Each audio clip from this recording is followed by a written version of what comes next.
Well, greetings and salutations, everybody. Welcome to this newest installment of Open Mic here on the John Campea YouTube channel. I'm, of course, your host, John Campea. And, of course, Open Mic is the show where the mic is open. The floor is yours. What kind of topics do you want to discuss? That is what we are here to do today. Hello, everybody who's joining me on this Sunday afternoon. Good to see all you guys here. Thanks for taking time out of your weekend to come on by as we hang around and chat for a bit. Good to see everybody in the live chat there already. And yeah, John Campea Show returns tomorrow. Looking forward to that. Probably a little bit later, me and Ann gonna get together some friends, go watch the NBA Finals a little bit today. Very disappointed in the Stanley Cup results yesterday with Edmonton losing game one. I'm sure they actually outplayed Florida, but their goalie was red hot. Anyway, guys, we're here to take your comments and questions. Now, the way you get a comment or question addressed on the show, number one, make sure it's appropriate for me to read on the show, or else I'm not going to read it no matter what. But if you want to get a comment or question on the show, go ahead and use the super chat feature to send it in. The super chats are currently open. I'll leave them open for a while longer, and then I'll let you know when I'm about to turn them off. But for now, they are indeed open. All right, guys. You know, as we always do around here on Open Mic, I like to start off by addressing a topic in particular. Now, of course, you can't have a discussion about Star Wars in the last number of years without somebody inevitably bringing the conversation, rightly or wrongly, around to Kathleen Kennedy. Now, I actually had somebody write to me yesterday and asking for clarification on my position on Kathleen Kennedy, because kind of what they said was, I hear you on one show defending her, but then I hear you on another show saying that she needs to be gone. And I hear you saying people are wrong for wanting her gone, but you yourself want her gone. And you've kind of addressed it in bits and pieces when people ask questions, but you've never actually just laid out what it is you think about Kathleen Kennedy. Should she stay? Should she go? You know, why do you defend her and all that kind of stuff. So I thought I would take a moment here to do the unthinkable on YouTube, which is take a rational approach to looking at Kathleen Kennedy as the president of Lucasfilm, the good, the bad, the case for her, and then, ladies and gentlemen of the jury, I will ask you to take the role of the jury as I, DA, prosecutor, special prosecutor John Campea, will lay out 3 charges that I have against Kathleen Kennedy, making a case that she should no longer be the president of Lucasfilm. So, without any further ado, let's dive into it, shall we? The first thing that needs to be acknowledged here, because so many people, you know, there's so many straw man arguments out there, and there's so many like facades out there. Like, again, as soon as somebody makes one bad movie, everybody says, don't let that person ever near another movie again. That person sucks, and completely ignoring all their background. The first thing that we need to point out in any discussion about Kathleen Kennedy, as I bring up to presenting my 3 charges against Kathleen Kennedy, is this. She is considered by many of the greatest filmmakers of all time to be the greatest producer of all time in Hollywood. Now, a lot of people, understandably so, in the world of movie fandom, don't often understand what the role of the producer is. The producer doesn't write the movie. The producer doesn't direct the movie. The producer doesn't design the costumes. So what does a producer do? A really good example of what a really good producer will do, go watch The Offer on Paramount Plus. The Offer is about how they went about getting The Godfather made, but it'll actually give you a really interesting insight to the role of a producer. Anyway, folks like Steven Spielberg, George Lucas, Peter Jackson, Martin Scorsese have either all of them at one point or another have called Kathleen Kennedy either the greatest producer ever in Hollywood or one of the greatest producers ever in Hollywood. Her job as a producer, not as a creative, but her job as a producer to bring to life, you know, projects from an administrative and business point of view, identifying projects that can work and not work, and then identifying the elements that need to be given over to the creatives to make sure and ensure that whole thing can come to fruition and work. The role of a producer is incredibly important, and there's a reason why at the Academy Awards, when a film wins Best Producer, or Best Picture, it's handed to the main producer of a film. There's a reason for that. And Kathleen Kennedy has simply historically been one of the best. As a matter of fact, if you want a little bit of an eye-opening sort of thing, forget Star Wars. Take Star Wars out of it. These are just some of her career highlights that she has functioned in one role or another as a producer on over the years. And by the way, the majority of these films have all either been nominated for Best Picture, won Best Picture, or been nominated for other Academy Awards. The vast majority of them. Anyway, she's acted and functioned as a producer on films like Poltergeist, E.T., Indiana Jones and the Temple of Doom, Gremlins, The Goonies, Back to the Futures 1, 2, and 3, The Color Purple, The Empire of the Sun, Cape Fear, Hook. Hook is awesome. I don't care what anybody says. Noises Off, my second favorite comedy of all time.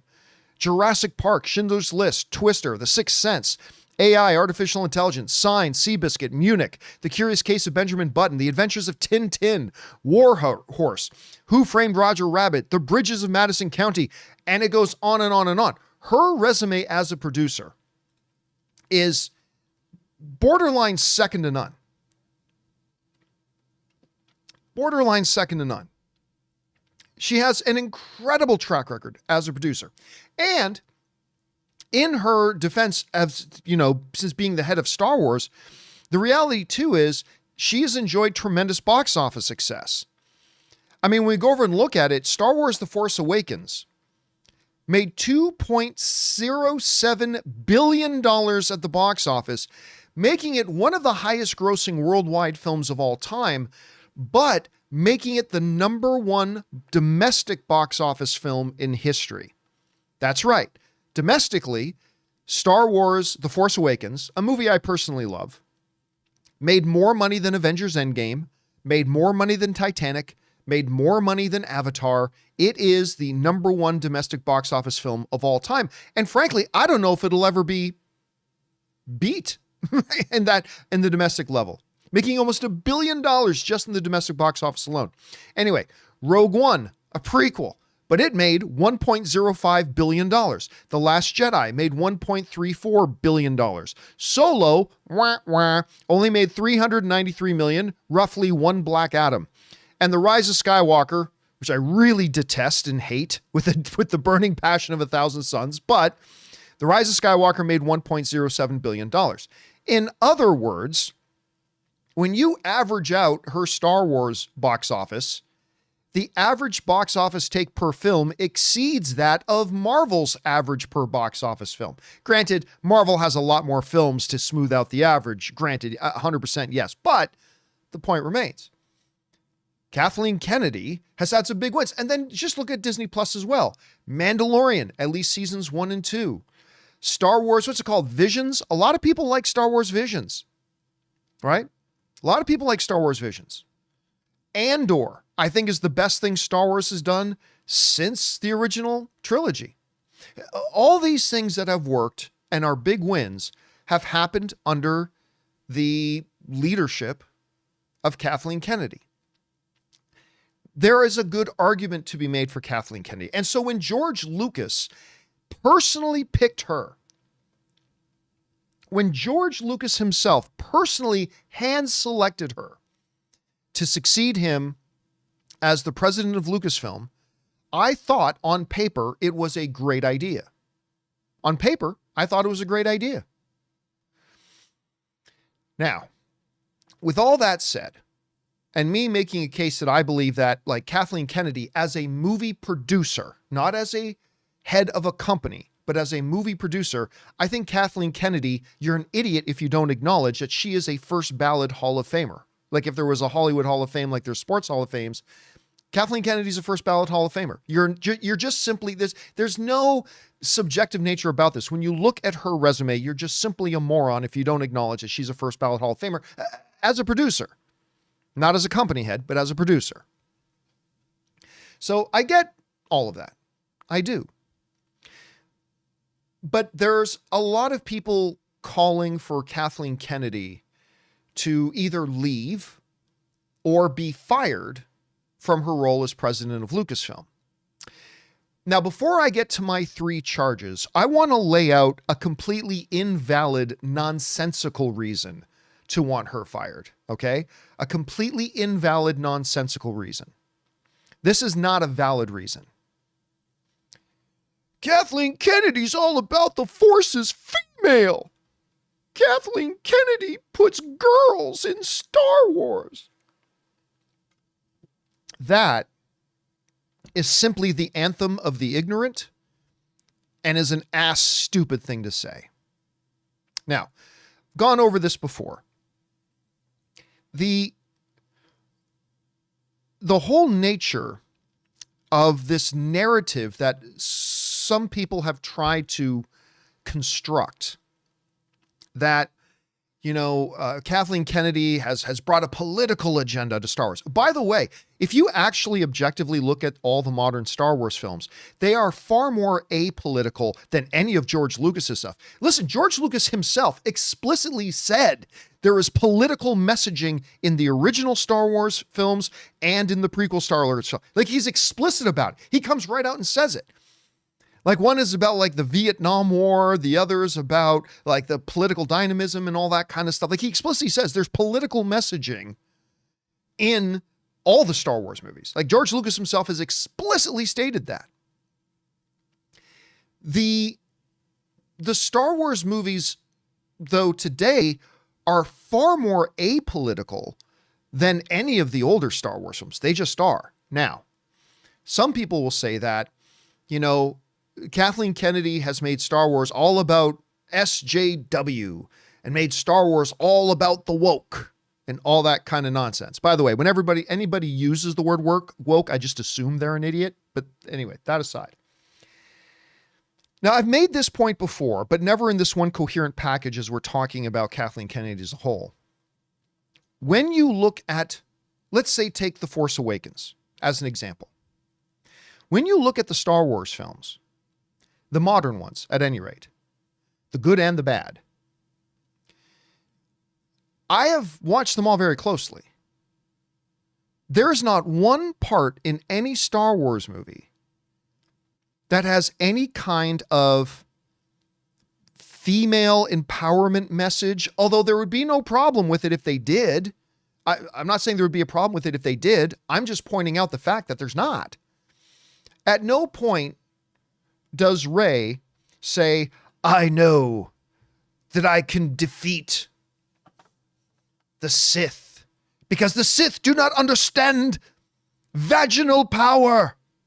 The Sith do not understand the mightiness that it is of womanhood. And because they underestimate my womanhood, they shall rule the day.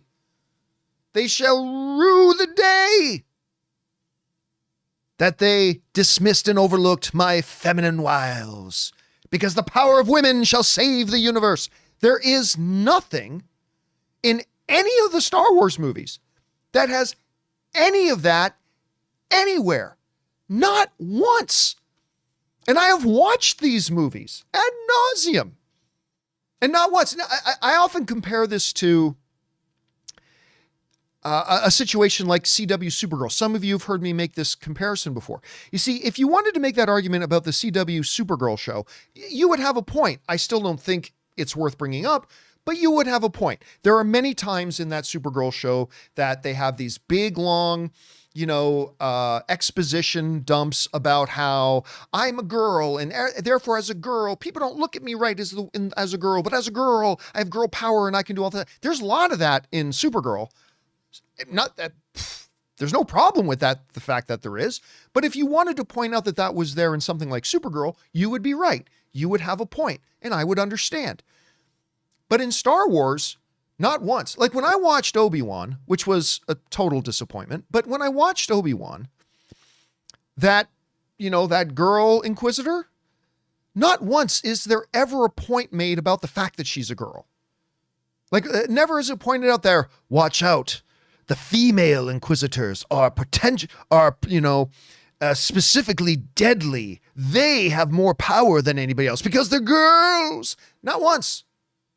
Not once is any of that ever stated or said. As a matter of fact, if you just took that female Inquisitor out and replaced her as a male character and didn't change any of the dialogue other than pronouns, you didn't change any of the other dialogue, it wouldn't have made a difference to the show because that's how non of an issue it is. So what it then comes down to, if there actually is no feminist messaging in these new Star Wars films, if there actually is no, SJW exposition narratives being given in any of the Star Wars movies, then what are people talking about? Here's what they're complaining about. They're complaining about just the fact that women are there. Because if you can't complain about an actual message being given in the movie, which there is none, then what you're saying is just the fact that a woman is there is the message. Just the fact that they have characters that are female, just the fact that their presence is there, that ultimately is what they say. That in and of itself is sending a message. A message that we don't exclude people out of Star Wars? When it really comes down to it, what many of these people really, when they really break down the logic, what their real problem is that women, people of color, people in the LGBT community, whatever, are even there. How dare they even have a presence here? Their very presence, the acknowledgement of their existence, is what many of these people find offensive. And if somebody's simple presence, being there, is what's causing you offense, you need to reevaluate your life. You need to reevaluate your choices. Dare I say, you need to get right with Jesus. You need a come to Jesus moment, because at the end of the day, that's what it is. They are just simply offended at their presence. And, some people will point out, Kathleen Kennedy said the Force is female. Kathleen Kennedy, at a small film festival being put on by a female film school, wore a Nike ad campaign. The Force is, there's still people who don't understand this. The Force is Female is a Nike ad campaign and product line to encourage and support female athletics. And so at this small little film festival this one time, Kathleen Kennedy and the girls at Thing donned the shirt saying the Force is Female at a female, film school to support women and all that kind of stuff. And people took that as a massive straw man argument and started, first of all, they're saying she's wearing it to all the premieres and she's doing all this. Anyway. So I would contest and say to you that in the discussion about whether or not Kathleen Kennedy should be the president of Lucasfilm, one absolutely nonsensical, dare I say, moronic and hypocritical non-issue that people try to use as a reason is this whole thing about Kathleen Kennedy's bringing politics into it. Listen, George Lucas's Star Wars stuff was far more political. And anyway, so there's that. Well, John, you just spent a lot of time talking about Kathleen Kennedy's resume. You said she's a Hollywood Hall of Famer producer. You talked about how all of the legendary, iconic filmmakers love working with her and think she's the best in the business, and about why people shouldn't have a problem with her and blah, blah, blah. But yet, John, you keep saying that you've been saying for 6 years that she needs to be gone as the president of Lucasfilm. And that's true. I have. So, ladies and gentlemen of the jury, I would like to present to you my 3 charges that I, as the DA, Special District Attorney Campea, am bringing before the court to make the case that Kathleen Kennedy should not be the head of Lucasfilm anymore. And again, I say this as somebody who, when George Lucas picked her, I agreed that I thought she was a good pick. On paper, it was a great pick. But it has not worked out because the job of a film producer and then being the head of the company are 2 different jobs. So these are the charges I bring verily under the court. Charge number 1, failure to creatively align with her creators in the first degree. Charge number 2, negligence in the first degree for failure to establish a direction or coherent plan. Charge number 3, second degree failure to adequately set course for the future of the franchise. Those are the 3 charges that I am bringing, and now I will run down my case. Charge number 1, failure to creatively align with her creators in the first degree. I have said many times that the 2 most important jobs for the head of a studio like this, particularly one that's under the umbrella of a larger corporation like Disney, is 1, to make sure you have the absolute right people involved with the right projects, and 2, to make sure you are absolutely, you and they, the creators, are absolutely in creative alignment. That you both have a definite understanding about what it is you're going to do, about what the direction is, and all that kind of stuff, right? Number 1 job. I've said this for a long time. Well, let's look at the track record she's had in doing this. Some of you may have seen this floating around. There's a couple of actual fact. There's 1 or 2 small factual errors in this little thing that's been floating around social media, but for the most part, it stands true. At the top, we see creatives that started working on and saw all the way through to completion a Disney Star Wars movie. There's only 2 examples. J.J. Abrams on The Force Awakens was right from the inception the person doing that movie, saw it through to completion, finished it off, and delivered the film. Also, Rian Johnson in The Last Jedi. Started it, saw it through to completion, delivered the film. That's it. That's where it starts and ends. And everything else has been a litany of a Benny Hill cop car music as they're running around, disastrous chaos. Michael Arndt was supposed to do The Force Awakens, replaced by J.J. Abrams and Lawrence Kasdan. Gareth Edwards did do much of Rogue One, but at some point actually had some of it rewritten and some of it reshot by Tony Gilroy. The Josh Trank Boba Fett project canceled. Lord and Miller were doing Solo, and then it turns out they were making a completely different movie than what they had agreed to make, and they were ultimately replaced by Ron Howard. I still contend Ron Howard delivered a pretty darn good Solo movie. It's just not a movie that ever should have been made in the first place. Colin Trevorrow, of course, famously was supposed to do Star Wars Episode 9 and then replaced by J.J. Abrams. Rian Johnson was supposed to do this new trilogy. That's never gone anywhere. Stephen Daldry was supposed to do Obi-Wan Kenobi as a movie, got retooled for Disney+. James Mangold was supposed to do a Boba Fett thing, got canceled. Benioff and Weiss, the Game of Thrones guys, were supposed to do something that was rumored to be Old Republic. Instead, they went on to do Three Body Problem, and that show was amazing. Anyway, that got canceled. Patty Jenkins, they announced with big fanfare that they were doing this Rogue Squadron thing. That's been shelved. There's some whispers that it may come back, but it's been shelved ever since. J.D. Dillard was supposed to have some kind of project that went nowhere. Damon Lindelof and Justin Britt Gibson were supposed to be doing an untitled project that never went anywhere. The often lauded Kevin Feige and Michael Waldron film that they kept, Kevin Feige's doing a Star Wars movie. That got shelved. And then for 4 years, maybe getting close to 5, they've been saying Taika Waititi's going to be doing one, and that never went anywhere. Ladies and gentlemen of the jury,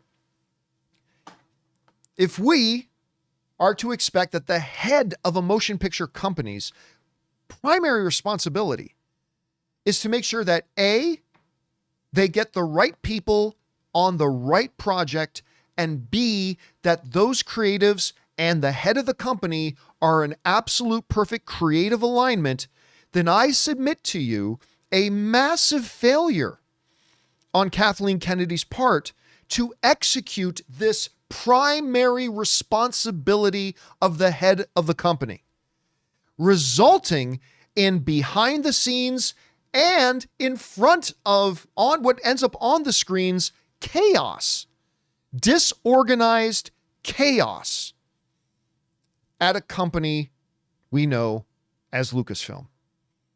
So, ladies and gentlemen of the jury, I submit to you that charge 1, failure to creatively align with her creators in the first degree, I encourage the jury to render a verdict of guilty.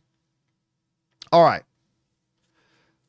let's look at the second charge, negligence in the second degree, or negligence in the first degree for failure to establish a direction or coherent plan. The simplest thing that I think any first-year film school student, any first-year high school student would know, that when Disney took over Star Wars and you're the head of Lucasfilm now, the very first thing you should do is lay out a blueprint for what is our new film franchise going to be. What direction is this new endeavor in a galaxy far, far away going to be and look like and function and understand? Because you won't know which way to go unless you know where you're going. Which way should I turn, left or right? I don't know, because I don't know where we're going. You got to have that North Star out there to know where you're heading. Do you have to have every single little detail planned out? No, not every single little detail, but you got to know the landmarks. You know, Kevin Feige didn't write all 20 Marvel films in his apartment. He didn't script them all out and all that kind of stuff and know every single line of dialogue and all 20 movies, but he knew we got to introduce these characters. We're going to bring them together in this way. These characters are going to be our primary. We're going to start to introduce the concept of the Infinity Stones and Thanos as we move through. And then ultimately, we're going to end up with what would later become known as Infinity War and Endgame, with the ultimate climax of the Infinity Stones and Thanos trying to, like, they had that North Star. They knew where they were going. And because they knew where they were going, they could adjust their direction appropriately as they were navigating the individual films. They were still writing and creating individual films as individual films, but they understood where they were going. And whatever we do with these individual films, they have to stay on a track, on a course that's taking us there. Ladies and gentlemen of the jury, Kathleen Kennedy failed to do such planning. Kathleen Kennedy failed to get a group of creatives together initially to take a couple of months away at some Swedish retreat. I'm just, whatever. That could be one way to do it. To have a war room and say, we need to take the next 4, 5, 6 months, whatever, and we need to navigate, what is this new Star Wars trilogy going to be? What are our main landmarks that we got to hit? And ultimately, where are we going? Because even though the sequel trilogy started strong with The Force Awakens, not everybody does, that's fair. I personally loved it. I lost track of how many times Schnepp and I went to go see it when he was still with us. But I mean, I loved it. You started out strong, but eventually when you have no plan, it will catch up to you. You might be able to start strong, but when you don't have a plan, that lack of a plan, that guiding North Star, that will ultimately catch up to you and bite you in the ass.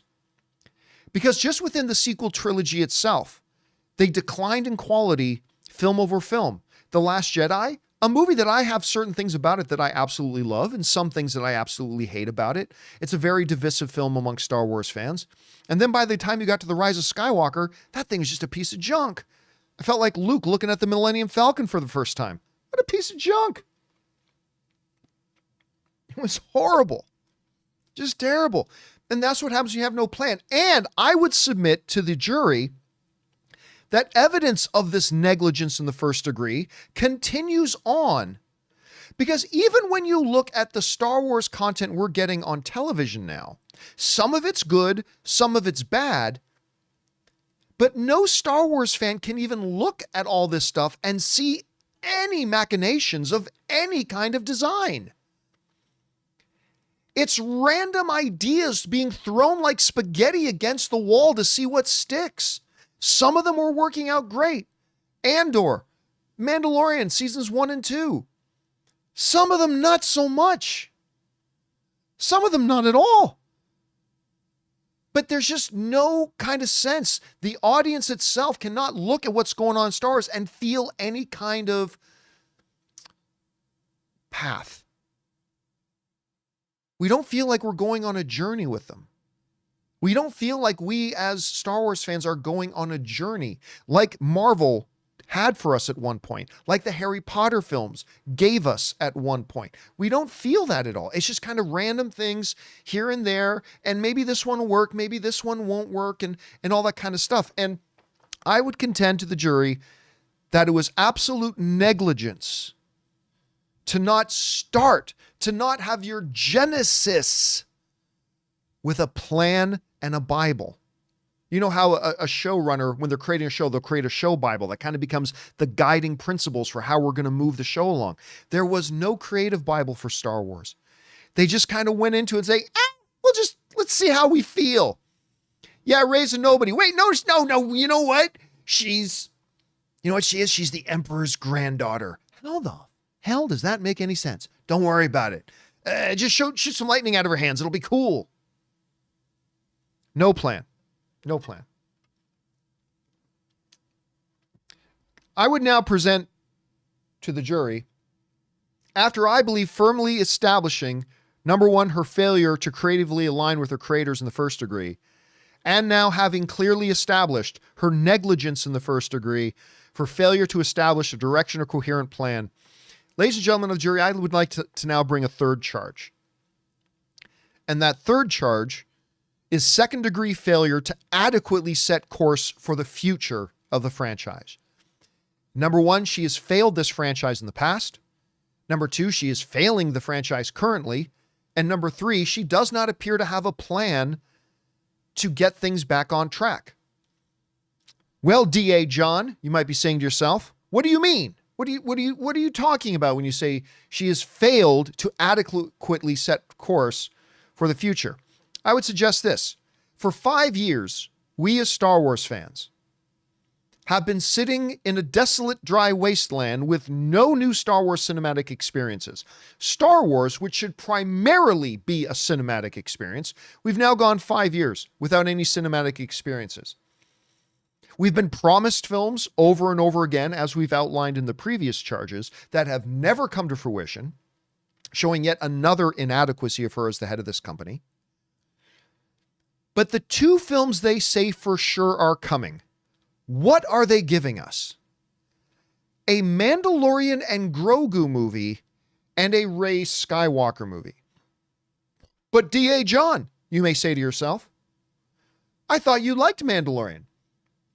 And I thought I heard you say that you think Daisy Ridley is a good actress and in principle you like the character of Rey. Why, then, D.A. John, do you bring these charges when you apparently like these things? I'll tell you why, and I'm glad you asked, jury. I'm glad you asked. For The Mandalorian and Grogu,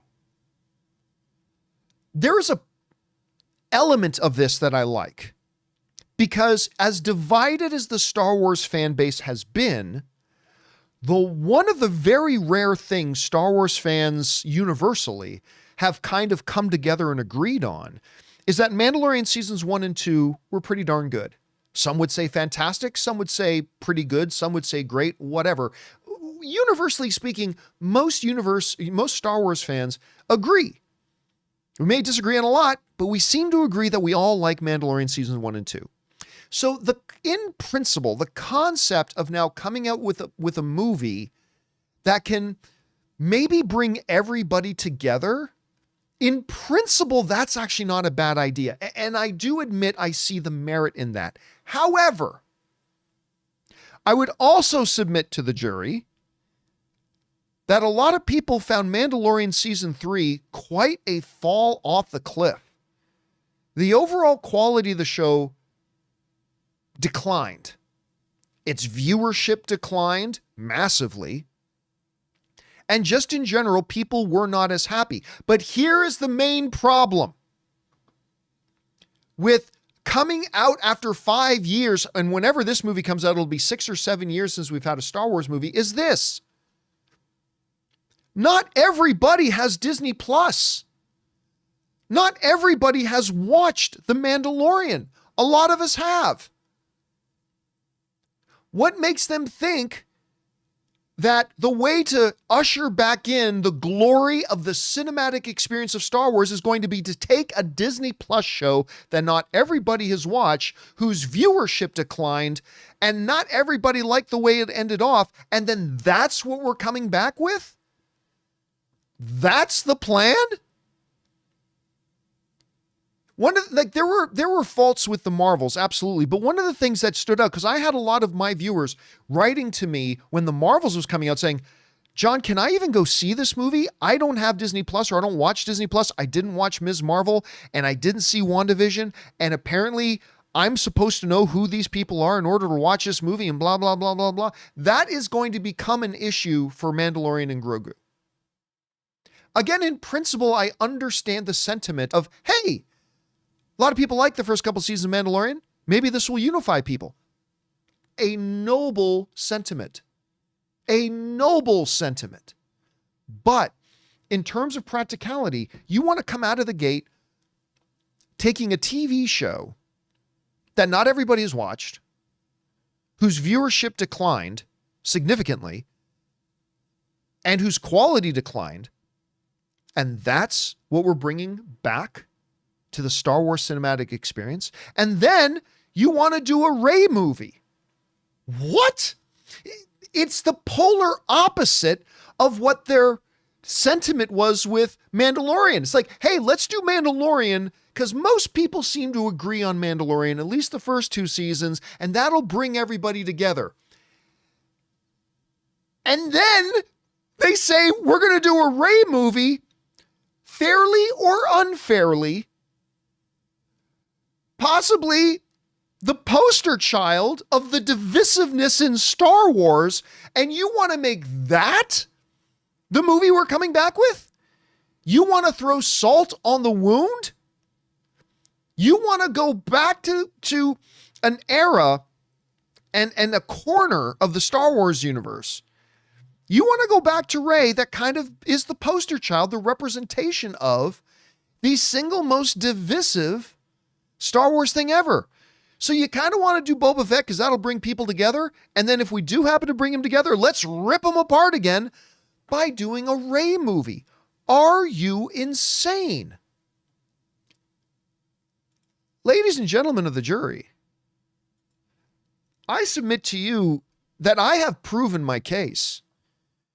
There has been a failure to creatively align with creators. There has been negligence to establish a direction, a coherent plan. And her plans for the future of Star Wars are straight up negligent as well.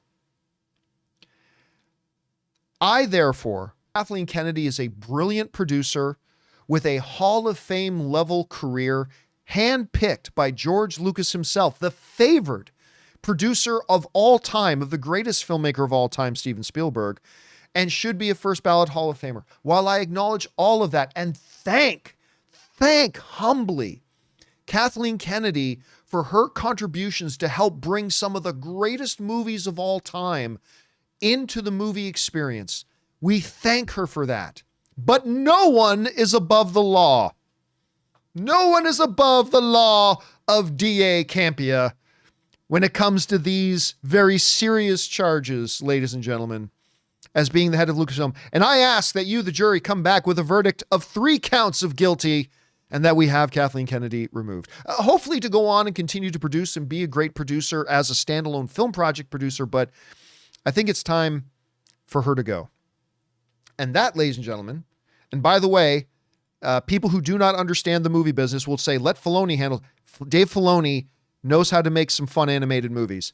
Ahsoka show was a big red flag to me. Ahsoka was bad. Ahsoka was bad. And even if it was great, being a creative, writer and creative, that's not the same thing as being the head of a company. It's not the same thing. It should not be Dave Filoni at all.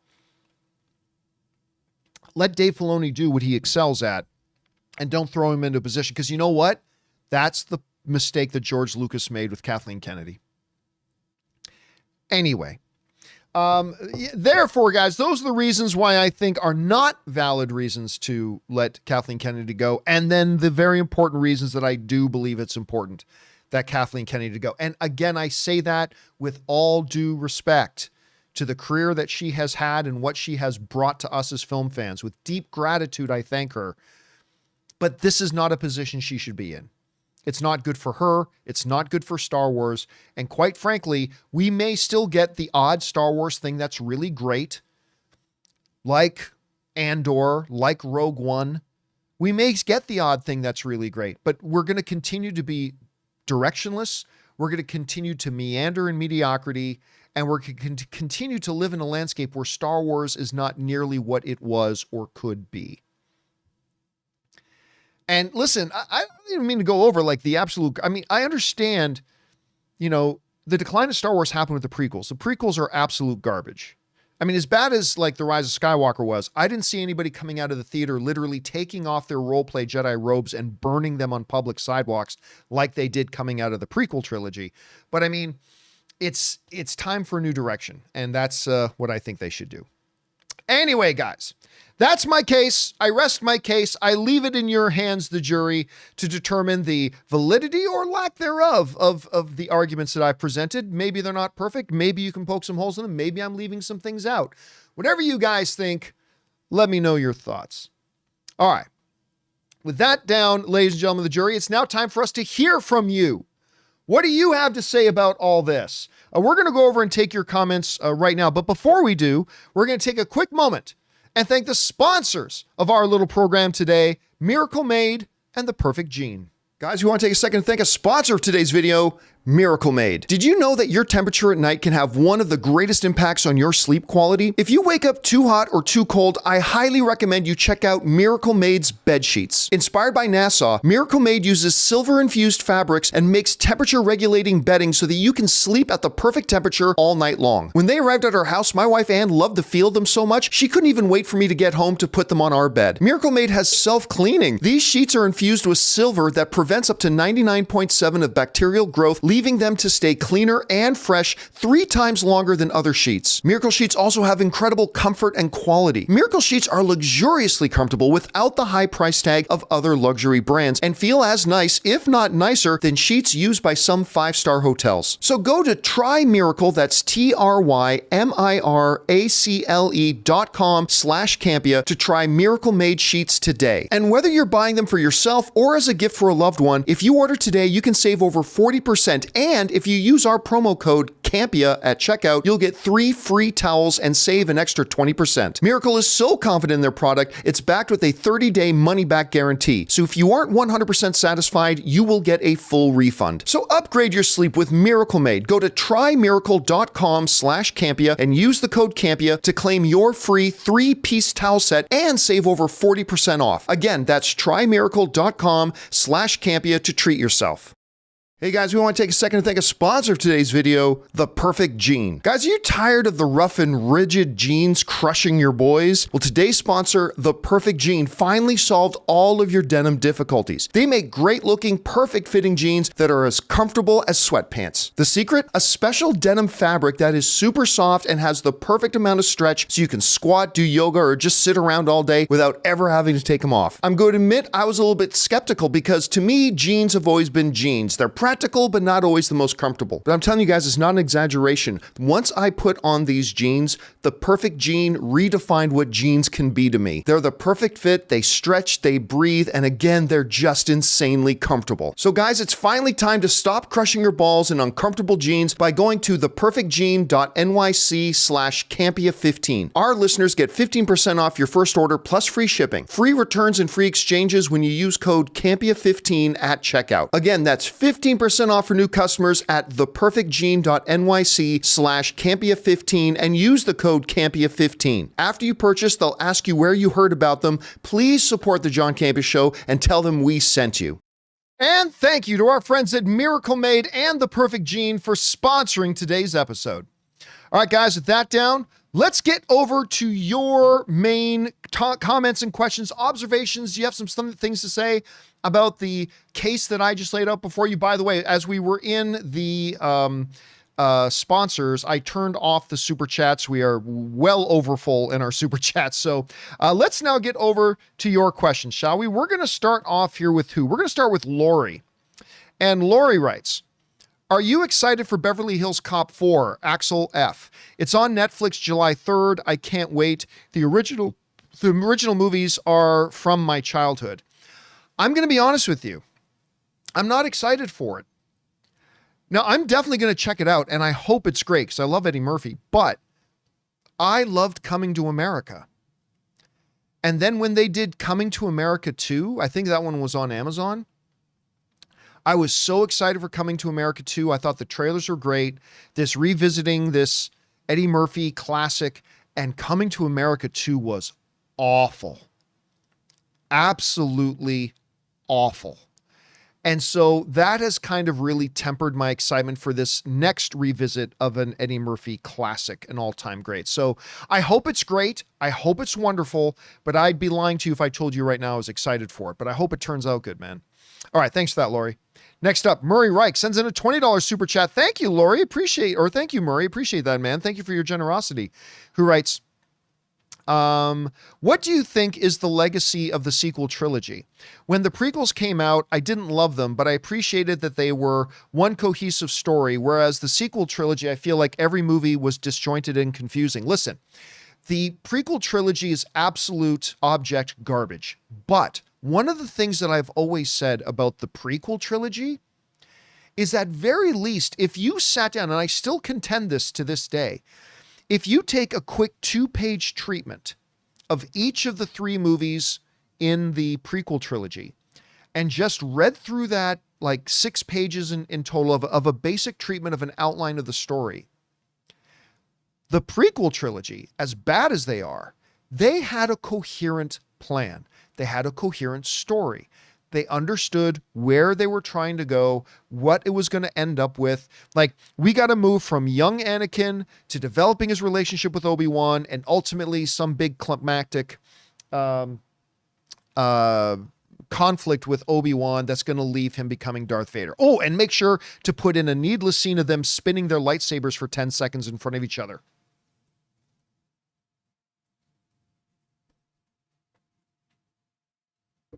Are we still going? Yeah, we're still going.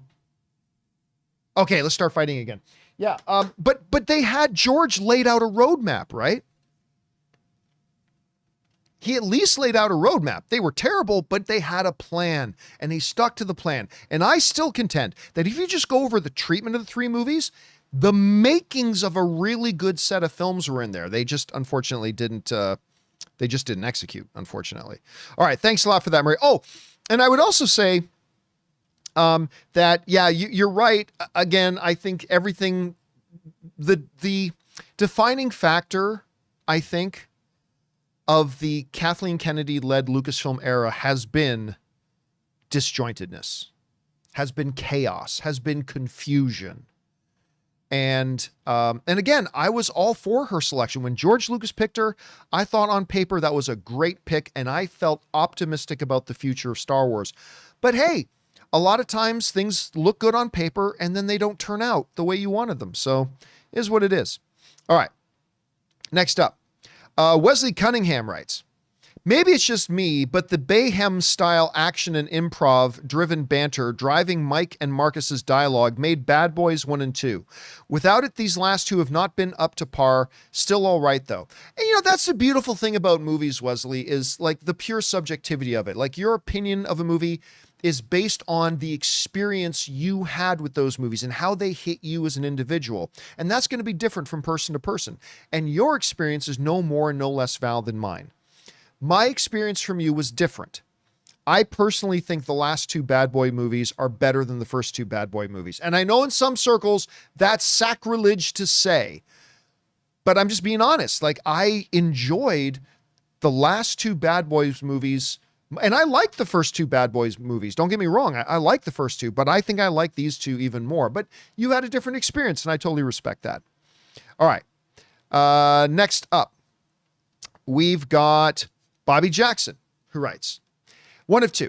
Hey, John, why is it every time some movies underperform, there are so many articles projecting doom for theaters, but then we have movies like Godzilla x Kong, Apes and Bad Boys, all IP franchises, by the way, show that audiences still like going to the movies and are just more selective about what they want to see and spend money on. Is it for clicks or legitimate concern for theater attendance?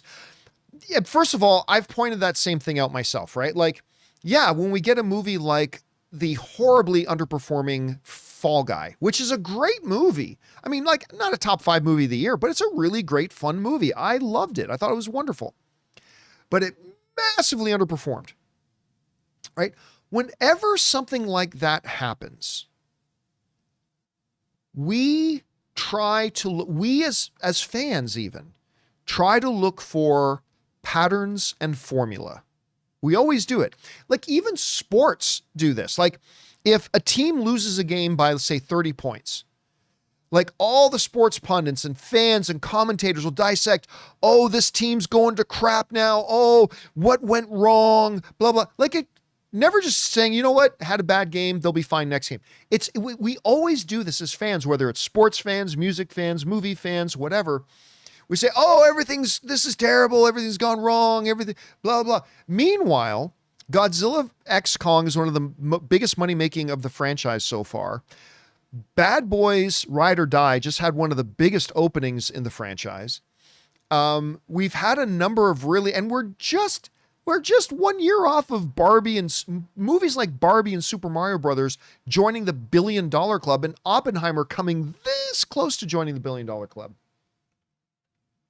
And of course, everybody forgets with the box office performance of 2024, Robert Meyer Burnett and I were telling you guys in 2023, the first half of 2024 is going to be a struggle because we had the creative strikes. We had the labor interruptions, the writers and the actor strikes. All production got shut down. A lot of big projects got moved out. Whereas in a regular healthy movie year, 3 to 4, sometimes even 5 new movies are coming out every week. This year in 2024 already, we've had several weeks where nothing new came out. Certainly nothing wide release came out. We literally had weeks at a time. So we all knew the first half of 2024 was going to be a struggle. The question is going to be, how does the second half do? Because now we've got Deadpool and Wolverine coming. We've got Inside Out 2. We've got Joker 2. We've got Despicable Me 4. We've got Moana 2. Like, we've got a lot of high profile films coming out in the second half of the year. And I think that's going to do a lot more to inform us as to like kind of what the status of things are as we start to move past the effects, because we're still living in the effects of the strikes. So we'll see what happens once we move past that. And, you know, maybe it'll be good, maybe it'll be bad. We'll find out. Thanks for that, Bobby. Appreciate that, man. All right. Raymond Verada writes, with the success of Bad Boys 4 this weekend, has the audience forgiven Will Smith, or would they have supported Bad Boys anyway after the slap? So Bad Boys 4, also known as Bad Boys Ride or Die. Let me go to Box Office Mojo. It just had, I believe, the second biggest opening for a Bad Boys film at $56 million. Bad Boys Ride or Die had a $56 million opening, which is less than Bad Boys for Life did. Like, Bad Boys 3 did have a slightly bigger opening. I think it was at like 62 or 6. Actually, instead of just guessing, let me look it up. Bad Boys for Life. Let me see if I can find it. So Bad Boys for Life had an opening weekend of 62.5. So it went down. It went down a little bit. Okay, but it still had a $56 million opening. That's crazy good. I think what this tells us is that, man, how big would this weekend have been if Will Smith never walked on stage at the Oscar and assaulted Chris Rock? Like, seriously, if it still made 56 million, how much would it have made? Because listen, we've been talking about a little bit on the show, and you know, my position on it is very simply, Will Smith did something stupid. There should be consequences for what he did, and there were consequences. He was globally humiliated. He lost out on a number of lucrative contracts and movie projects that literally cost him tens of millions of dollars. he suffered consequences for his actions, and rightfully so. He brought it on himself. But I believe that he's paid a price. Now it's time to let him move on, and we should move on. That's if you haven't, that's fine. Because I've had a lot of people write in since I talked about that saying, hey, listen, he did something dumb. He paid a heavy price, and now it's time to let him continue on. And I've had a lot of people write into me saying, F that, I'm never going to watch anything Will Smith does again, and blah, blah, blah, blah. It's like, you know what? I respect that. You have the right to feel the way you feel. I personally think it's time to let him move forward.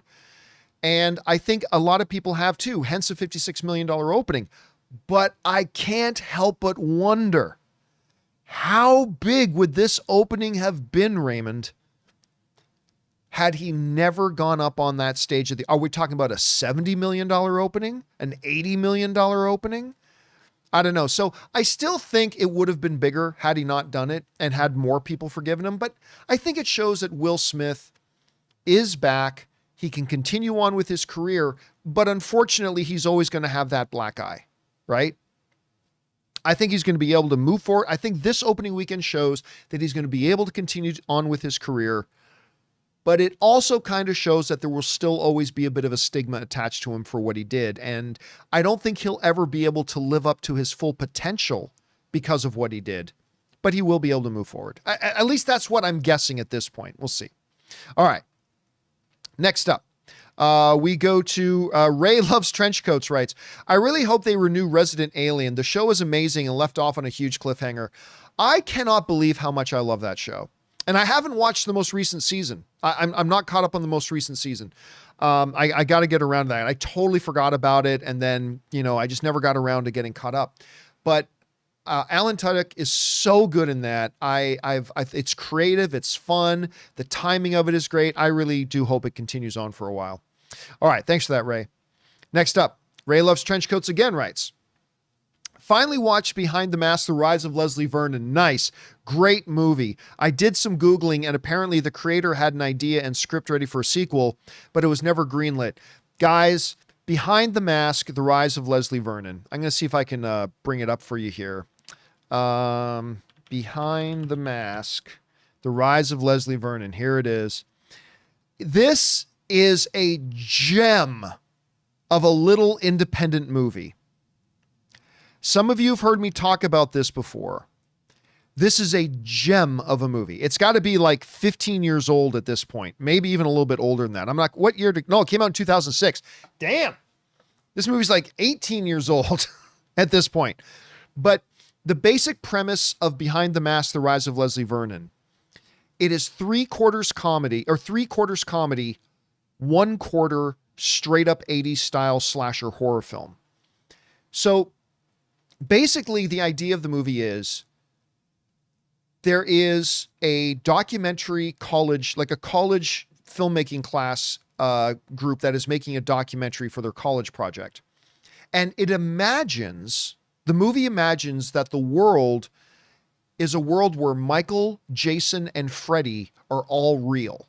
They're all real. And the world knows about them. They're the most famous serial killers, supernatural serial killers, right? So imagines the world where Freddy, Michael, and Jason are all real. And this documentary crew starts following this guy named Leslie Vernon, who has dreams and aspirations of being the next great supernatural serial killer. And they follow him along as he's training, and they go into it's really a deconstruction of the horror genre. So they go off about all the things, the major tropes about horror films, why they're important, all this kind of stuff.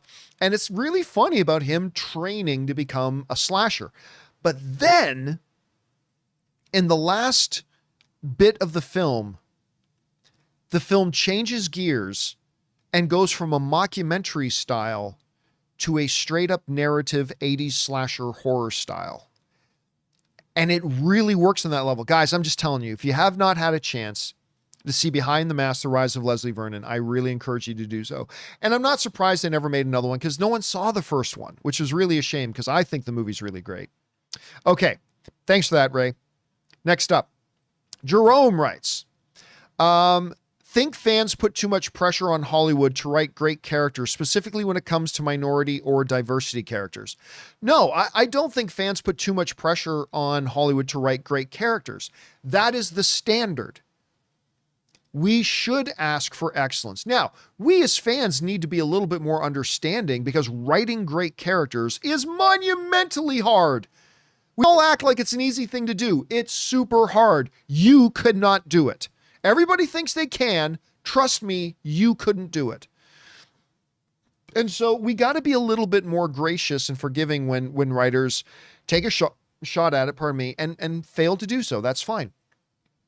That doesn't mean we shouldn't ask for excellence. Be gracious when they're not able to live up to it, but we should ask for excellence. We're paying money. We're spending our time, which is an even more valuable resource. We're spending our time and money watching these movies. We should ask for a high level of excellence, especially when it comes to characters. 100%.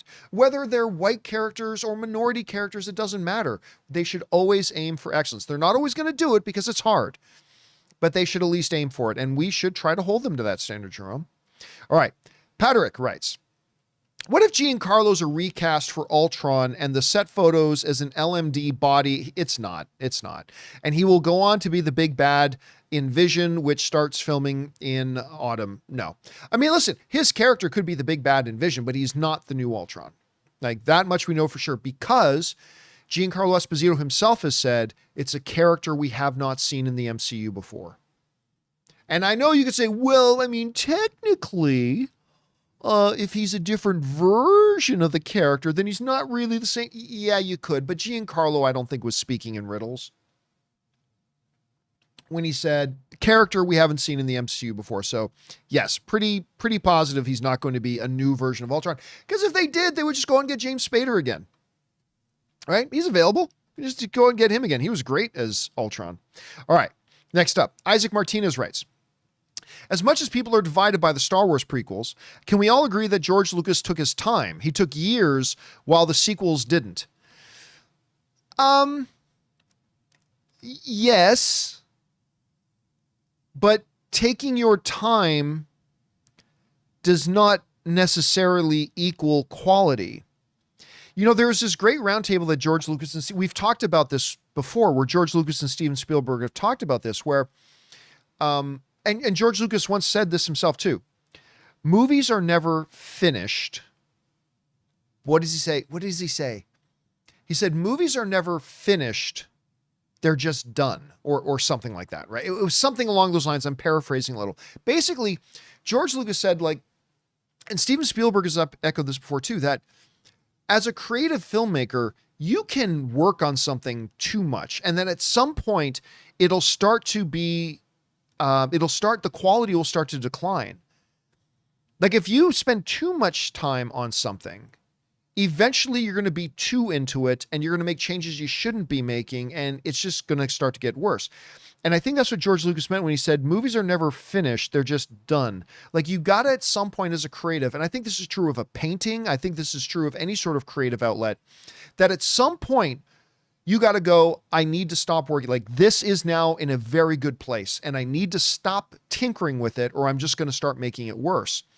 So yes, George took his time, but that in and of itself does not make anything automatically better or worse, especially if you take too much time on it. And I'm not suggesting he did. I'm just saying that's not necessarily always a good thing. All right. Jerome writes, think a female superhero will ever get a full movie trilogy since Wonder Woman had its third movie canceled and Captain Marvel might not get one. Well, Captain Marvel never even really got a sequel. I mean, they made The Marvels, which is kind of a spiritual sequel to Captain Marvel. But again, they tried to take characters from Disney Plus shows. The marketing campaign made people who did not watch those shows feel like they were behind, like they should know who these people are. Again, this was proven by the fact that I had so many people writing to me saying, John, I didn't watch those shows. Can I even go see this movie? I think that held a lot of people back. Anyway, yes. And then Wonder Woman 84 was just terrible. And if you liked it, that's great. I'm not diminishing your enjoyment of it. I'm just saying, to me, Wonder Woman 84 was pretty bad. But yeah, eventually, look, first of all, I don't think we're going to get a lot of trilogies in general, but I do think at some point we'll like put it this way. I think under James Gunn, Wonder Woman gets her 3 films. It may take 10 years, but I think under James Gunn, Wonder Woman gets her 3 films. And I think it'll happen at Marvel too, just like every other character. So yeah, it'll happen at some point. All right. Next up, Jai CSC writes, who would you choose between these options? Good attitude, but inconsistent at the job, or excellent at the job, but consistently show a bad attitude? That's easy. Good attitude. Now, not good attitude and completely incompetent, but good attitude and has some deficiencies, or less deficiencies, but a bad attitude. I'll take the good attitude, because here's why. And I had to address this a few times in, previous places that I've worked. A bad attitude and a disruptive person like that can hurt morale overall, and it makes it a less fun place to be, and it can lower the quality of work and just make it a place that people don't enjoy work. And when you don't enjoy working at some places much, your output will suffer. So if somebody has some deficiencies in their job, you can coach them up. You can give them more experience. You can coach them up. You can compensate for that, all that kind of stuff. But if somebody's got a bad attitude, that becomes infectious. That becomes a disease. It becomes a rot. And that can only be fixed by getting rid of the person. So yeah, that's kind of my take on that. And there are exceptions. I mean, every situation would be unique, Jai, right? So there's no one brush paints all walls sort of scenario here, but I'm just saying basically in principle, that's kind of how I see it. All right. Next up, we've got Tom Wyenberg, who writes, watch X-Men First Class again. That scene where Magneto kills Shaw with the coin might be my favorite superhero movie scene ever. So good. It is so good. I mean, I really like First Class. It's a little bit of a tale of two movies to me, because like everything with Charles and Eric, like Professor X and Magneto, is fantastic. Right down to that when he's killing Shaw. Poor footloose boy. It's fantastic. The stuff surrounding the students, still good, but the weaker part of, I think the movie. The movie is definitely stronger when it's focusing on Charles and Eric. When it's focusing on the students, it loses a bit of steam, but still good. So overall, I really like the movie quite a bit. And you're right, that scene is powerful. It's wonderful. But I also love like when all the naval ships are firing all the rockets and missiles and Magneto's just like, meh. It's like, F no. I love that too. All right. Next up, Cookie Oaklate writes, hey, John, could you see Deadpool 3 intro as a musical as Hugh and Ryan both sing in the intro? As Hugh and Ryan both sing, and the intro be some like how Indiana Jones Temple of Doom did it? No. Now listen, I'm not saying I don't think there couldn't be a musical number, especially in the multiverse capades of whatever's going to be hitting us from Deadpool 3.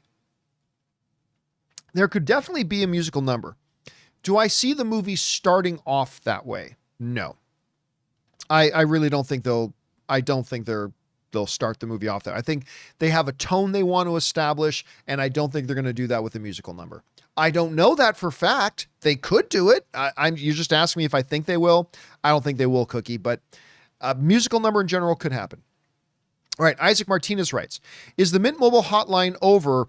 If it is, RIP. Yes, the Mint Mobile hotline is over. Because Mint Mobile is no longer the daily sponsor every single day.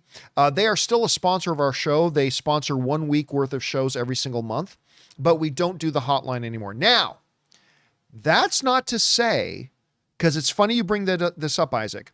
That's not to say that we won't bring the hotline back at some point, because we found the hotline to be pretty useful and kind of fun to use. For those of you who don't know, the Mint Mobile hotline was a number that you guys could call and leave a voice message with a question, a short question. And, then on the show, we would play one of those questions and answer that question. The hotline could return. Probably it won't just be the Mint Mobile hotline, but the hotline might return at some point. We're still looking at that. All right. Kevin Cow writes, watched Bad Boys 4 last night. The movie itself was very entertaining and action-packed, but the preview was way too long. At AMC, about 30 minutes. Yeah, I mean, look, you know my feelings on this, guys. As a matter of fact, let me go over and take a look at this, see where it's at right now. You guys know I put up a poll in the community tab yesterday. And on that poll, now over 16,000 of you guys have voted on the poll. And let's see, 35, 85, 86% of you believe that if a movie says it's going to start at 7, it should start no later than 7:15. Only 14% of you guys said that it's acceptable to be longer than that. And, you guys know my feelings on this. I've talked many times about how movie theaters should be focusing on how to bring people back to the movie theaters again. And what are they doing? The first thing that a person does when they come into a movie theater is they sit down in their seat. Yep, my ticket says 7:30. Movie's going to start. Can't wait to watch this movie. Oh, there's a trailer. That's cool. Okay, there's another trailer. That's all right. And there's another trailer. And then there's another trailer. And there's another trailer. And then there's an M&M's commercial. And then there's another trailer and another trailer and another trailer. And then if you're in a Dolby theater, there's a 2-minute thing or like a minute-long thing about how great Dolby is. And then we got to sit for the 75th time through Nicole Kidman talking about, we come to this place. And then there's one last little ad about make sure you get some candies at the concession stand. And then finally the movie starts. And look at that. This 7:30 movie is now starting at 7 or at 8:05. How are you supposed to get people to come back to the movie theaters when the first thing you do to a paying customer is make them sit in front of a half hour of commercials? You're stupid. You're absolutely stupid. Anyway. All right. Next up. That was Kevin. Next up, we got Sticks and Stones. Sends in a $20 super chat. Thank you, Sticks and Stones, for supporting us on this level. And Sticks and Stones writes, watch The Pale Blue Eye on Netflix with Christian Bale and Harry Melling, Dudley in Harry Potter, and was super impressed by Harry's performance as Edgar Allan Poe. Bale is still great, but Harry was a standout to me. I never did watch it, to be honest with you. But Dudley from Harry Potter, huh?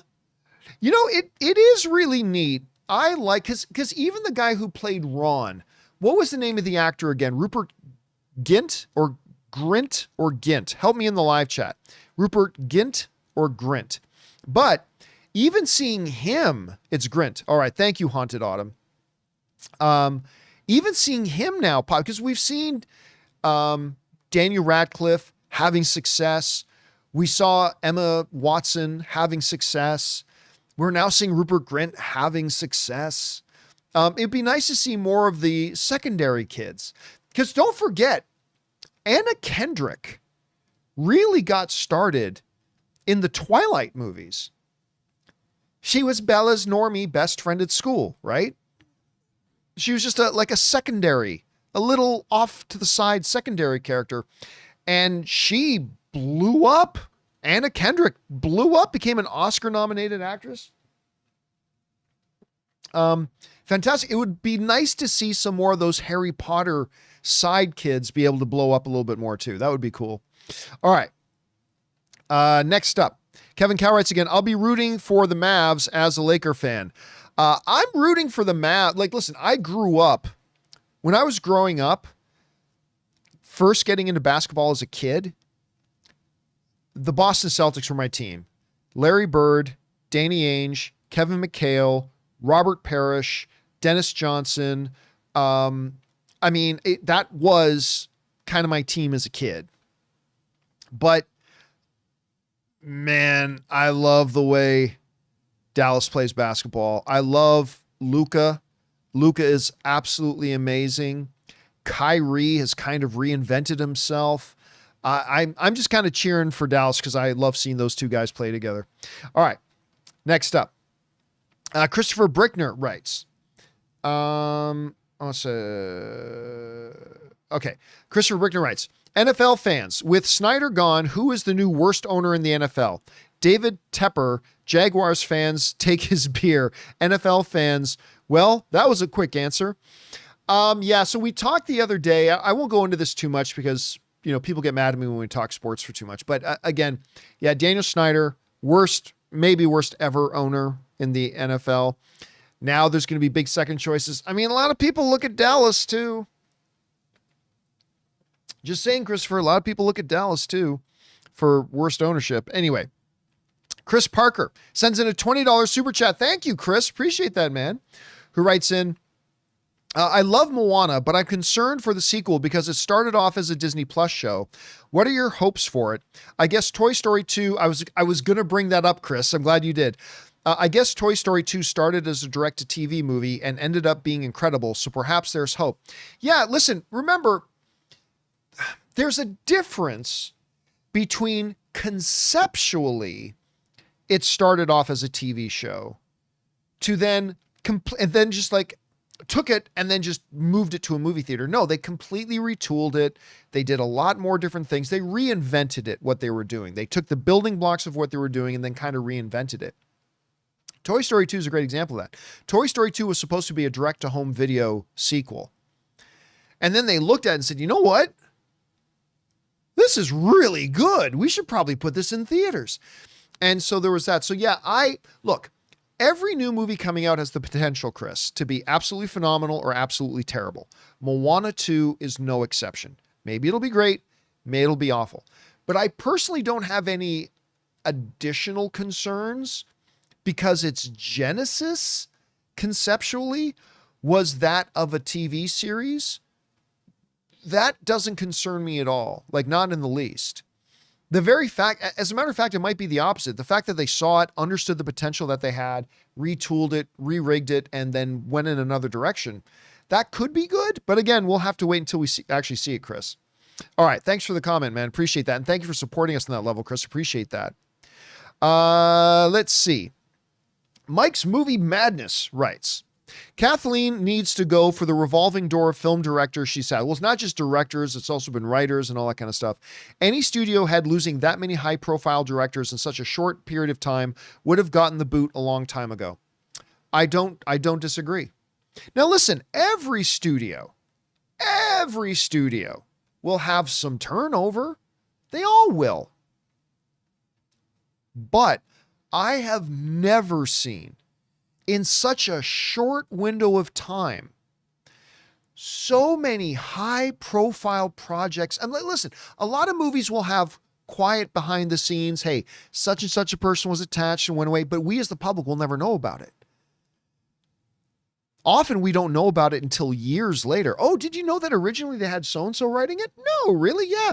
Or, hey, did you know that originally so-and-so was being talked to direct this? Really? No, we didn't know. Like, that happens for sure a lot. But the sheer volume in such a short period of time of high-profile reported and announced projects and collaborations made with big fanfare and everything that then just went right to crap, it's inexplicable. It's absolutely inexplicable. And you're right. I think on that basis alone,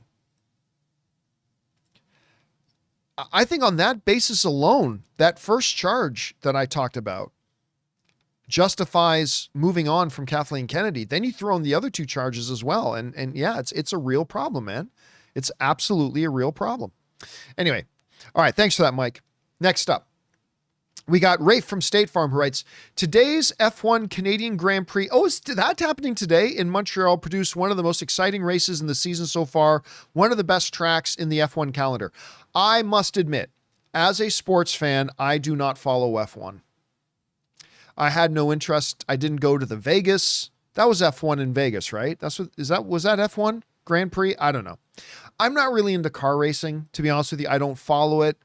I know Dale Earnhardt Jr. was a famous driver. That's all I know. I think he died driving. Anyway, so I must admit I don't follow it, but I do know that it's a very, very big deal for a city when an F1 event comes to town. I know it's a very big deal. All right.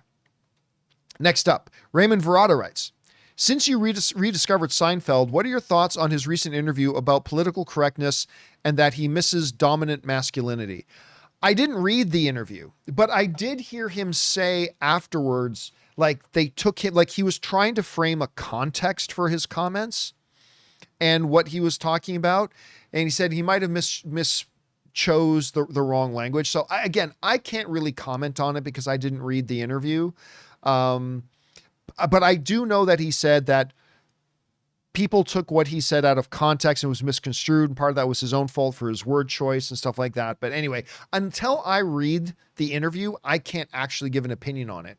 Too many people like to give opinions on things they don't read about and only hear about. I try to avoid giving opinions on something I haven't read up on.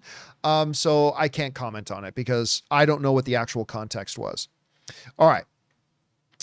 Next up, Christopher Brickner writes, John, have you ever played Knights of the Old Republic? Many times. It's been a long time, but yes. It's normally listed as the best Star Wars game ever and one of the best video games ever. I never thought it was one of the best. I think it's good. I've never thought it was the best Star Wars game ever.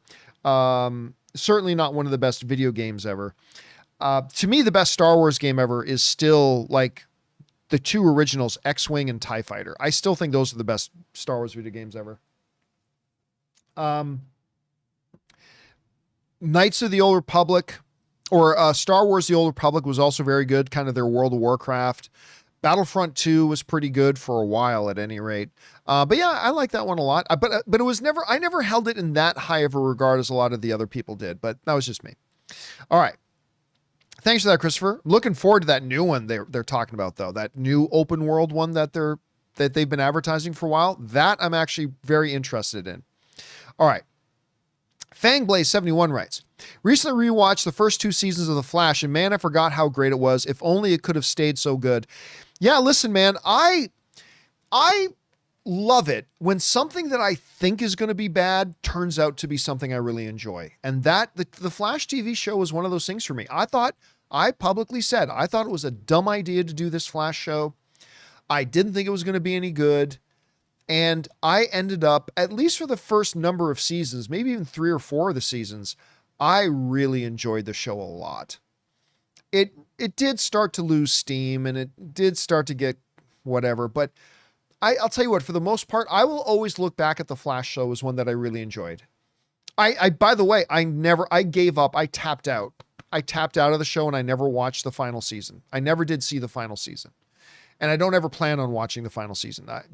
The show had lost me over then, but my majority of watching The Flash, I enjoyed greatly. And I will always look back on the Flash show as a success and something that I really enjoyed for the most part. All right. Next up, that was Fangblaze. Now we got Christopher Brickner who writes, also Star Wars Knights of the Old Republic's director, Casey Hudson, would go on to direct the original Mass Effect. I didn't know that. The original Mass Effect trilogy. He's a good game director. I have never heard that before. I never knew that. Thank you, Christopher. I learned something new every day. By the way, I was mentioning the new one that I'm really interesting. The Jedi Survivor games were also like really damn good. Those are really top notch. Those Jedi. I mean, kind of difficult. That's the knock. A lot of people, they're kind of difficult games, but they were really good. All right. Alex Von Gollum writes, one of two about the Silmarillion. Assuming someone has a solid plan for an adaptation and the estates allow it, should a movie be made? Absolutely not. Where's part two? Part 2. The project is risky, yet it has the potential to bring the book to a huge audience, as with The Lord of the Rings. No. Listen, I say this as somebody who really appreciates the book. That is it's just unfilmable. It would be so disjointed and so abstract in so many ways. there's not really a coherent consciousness that runs through it as a narrative like it did in the Lord of the Rings books. And I say this as somebody who like grew up on all the Tolkien stuff, but no, I've always contended you can't do that as a movie because you're going to piss everybody off. You're going to have to adapt that so heavily that it's just going to piss off the book fans. Like, to make it sort of coherent, somebody in the live chat is saying they said the Lord of the Rings films was unfilmable. No, they did not. No, they didn't. I mean, it was kind of said at a time like prior to the proper technology, but that was from a technological limitation, not a narrative limitation. No, the vast majority of people never said the Lord of the Rings was unfilmable. And if anybody ever did say, it's just because how do you create an army of orcs? But we're talking narratively. It's the Silmarillion is just not something you can just shoot. And I would suggest anybody who says it is probably hasn't read the book because it's a really disjointed kind of thing. So, yeah, it's so all over the place and it jumps timelines and it goes so, it's not a watchable thing. Even if you made it perfectly, it's going to be very challenging to be watchable. So I think that's one of the situations where it lives as a book and that's where it should stay as a book because it is not constructive with a narrative flow or consciousness. It's just not watchable as it is. I just don't think. And I say this as somebody who appreciates the book, but it would not be watchable as transferring it from one medium to another. Some books are just better left as books. And I think this is one of them. All right. Next up. Almost missed. Mr. I writes, update. I'm back at home after being hospitalized. Yes, that's right. Hospitalized for severe bacterial infection and having my fourth toe on my left foot amputated. Thanks for keeping me entertained while I laid there recovering. You know what? That's what I figured it. You didn't say the bacterial infection part before, but that became a problem with a relative of mine who ended up in the hospital because of a bacterial infection in their foot and lost a part of their foot. It's almost same kind of blueprint example. Now, fortunately, they have fully recovered. They're fully functional. You watch them walk, no problem, stuff like that. Hopefully you're going to have that same kind of speedy recovery. And we're glad you're out of there now, Mr. I. And thanks for being here, dude. All right. And no, it wasn't Ray, but Ray had something similar as well. Ray definitely had something similar as well. All right. Alex Von Gollum writes, already did that one. Next up, we've got B-Dog.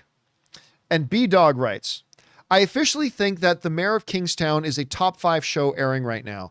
The chemistry, comedic elements are perfect. Watching episode 2 of season 3 tonight. I haven't started watching the new season yet. I love this show. Thoughts for season 3, favorite characters in order, Robert, Mike, Bunny. First of all, the relationship between Mike and Bunny is amazing. Now, I haven't started watching season 3 yet. For those of you who don't know, The Mayor of Kingstown is Jeremy Renner's show. And it's about a guy who is an ex-con. You know what? I just watched the show. It's freaking awesome. It's really, really great.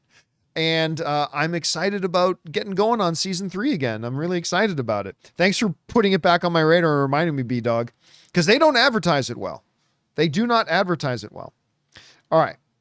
Next up, we go to Rich Dries, who writes, Kennedy's only mistake is announcing projects too early in development. No, it's not.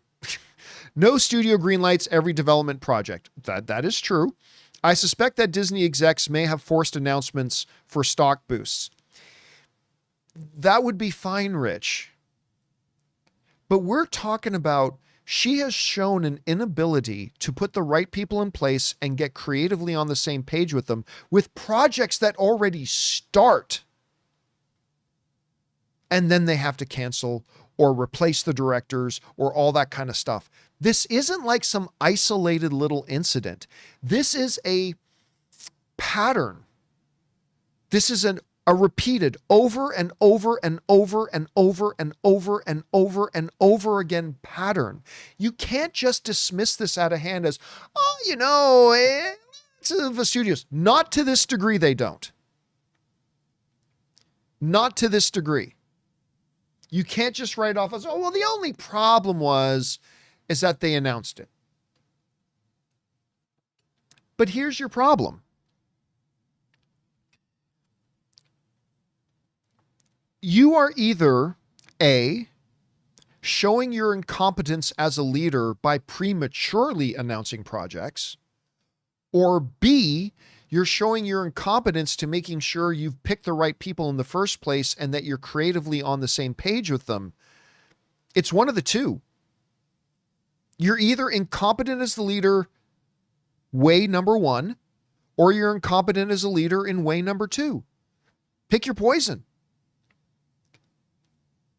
And like so you have to have a certain degree of confidence that something is happening to make the announcement. And listen, we all gave DC, remember over the years, we all gave DC a whole ton of shit for this. Kathleen Kennedy doesn't get a pass for it.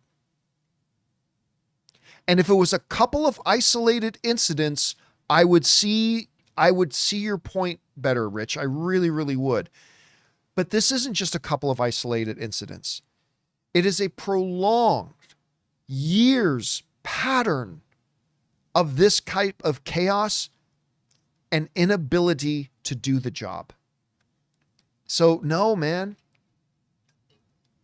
that ain't the only problem she's had. That's not the only thing they've done wrong. No, not at all. It's just simply not. And yeah, it's just much bigger than that. Anyway, we'll see how it all shakes out, Rich. Appreciate you sharing your point of view on it though, my man. All right. Generic Man writes, does the Transformers movie franchise have any chance of ever getting any more films in the $1 billion club again? Or has that ship sailed? It's always possible.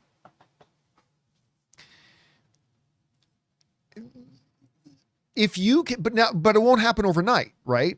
It won't happen overnight. Like, listen, I really truly believe if Paramount and Hasbro had done the smart thing and done Bumblebee 2 instead of Transformers Rise of the Beasts, I think they would have had a lot more success. Because Bumblebee 2 had to suffer under the baggage of a Transformers franchise that had been run into the ground. And people, quite frankly, didn't trust the Transformers brand anymore. So along comes Travis Knight. And they make this very different Transformers movie in Bumblebee. And it's wonderful. Like, Bumblebee is a truly wonderful little film. And I think what the people at Paramount and Hasbro did, they were short-sighted and they said, well, that movie didn't make $1 billion. Well, of course not. You ran the franchise into the ground and people had given up on it. Bumblebee is step one in rehabilitating the franchise and getting people back on board. But instead of doing Bumblebee 2, first of all, they waited too long. And instead of doing Bumblebee 2, they just went right back to making another Michael Bay looking Transformers movie in Rise of the Beasts that nobody knows who the Beasts are. Yeah, your hardcore Transformers fans do, but none of the average moviegoer, they had no idea what that was. So instead of building on the success of Bumblebee and start to continue to develop a reputation of quality is coming back to this franchise, they shifted gears and went to Rise of the Beasts. And by the way, I didn't mind Rise of the Beasts. I didn't mind Rise of the Beasts. I didn't hate it, but it was completely the wrong direction for them to go. And, but listen, yeah, if they put out 3 or 4 movies in a row, it's going to take some time, but if they actually put in the work and are willing to grind it out and put out some quality movies and allow them to organically build back up a reputation of quality and get the audience back on board, then yes, $1 billion Transformers film can absolutely happen again. It's just not going to happen overnight. And that's got to be something they're willing to commit to. All right. Next up, oh my God, the Batman sends in a $100 super chat. Mr. Wayne, you are too gracious. I'm the hotel you just bought. The Batman writes, if you put Kevin Feige and Kathleen Kennedy in front of you and you ask them about lore, comics, and books of their respective franchises, who do you think is going to relate to you as a fan? Kevin isn't in his prime anymore. That's nonsense. He absolutely is. He was just stripped of a lot of his power and authority under Bob Chapek. He's got it back now. Let's see what happens over the next couple of years. Anyway, but Kathleen Kennedy never has had a hit after hit Star Wars era. Here's the thing. And this is going to be unpopular with some people, but it's the truth. I want you to listen to me. Okay? There is absolutely zero importance to the head of the company having a deep understanding of Star Wars comics and lore. I know that's not a popular thing to say, but it's the truth. Because if you have the right person running the corporation, if you have the right person running the company, they then surround themselves and get, again, going back to everything we were talking about before, to getting the right creators in place and being creatively aligned so they understand what their job is. Listen, there's a reason that the NHL, the National Hockey League, and everybody, all sports fans hate the commissioners of every league. I get it. But the reality is sports leagues have continued to grow in profitability and making money. So here's a great example. David Stern, right? Let me see if I can pull up a picture of good old David Stern here so you guys know who I'm talking about. You know what? Forget David Stern. Let's go to Gary Bettman instead. We'll use hockey as an example. Commissioner of the NHL, Gary Bettman. I know all NHL fans are going to go boo, boo, boo. Everybody boos the commissioners of all the leagues. I'm just trying to pull up a picture of him here. Sorry. Okay. The reality is the money generated by the NHL since this guy became commissioner, the television deals, the international exposure of the league, the growth of the game, all that kind of stuff has been unparalleled. I don't like everything that's happened in the NHL over the last 20 years, however long Gary's been the commissioner. All right. Do you know how much Gary actually knew about hockey when he took over the NHL? Spit nothing. Spit nothing.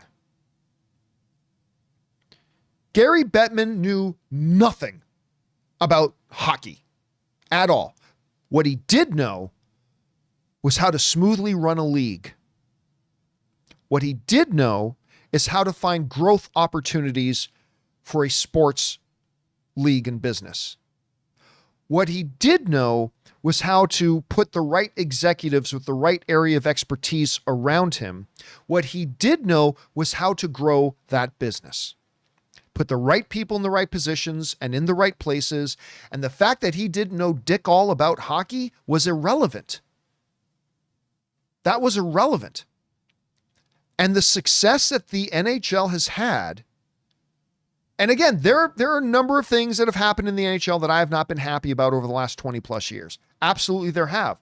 But the end result was, damn it, this guy knew how to do his job.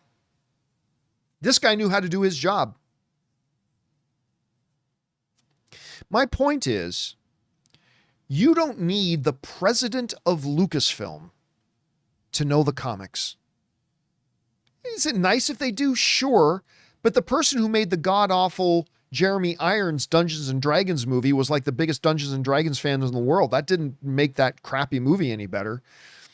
You need somebody heading that company who can do what Roger Goodell does, who can do what Gary Bettman does, who can do what Stern used to do, who knows how to run the overall operation, make sure everything's running in tight unity, make sure everybody's on the same page, that everybody understands the plan, that everybody's heading in the right direction, who knows how to put the right people in the right positions to handle day-to-day creative and all that kind of stuff, and then knows how to captain that ship.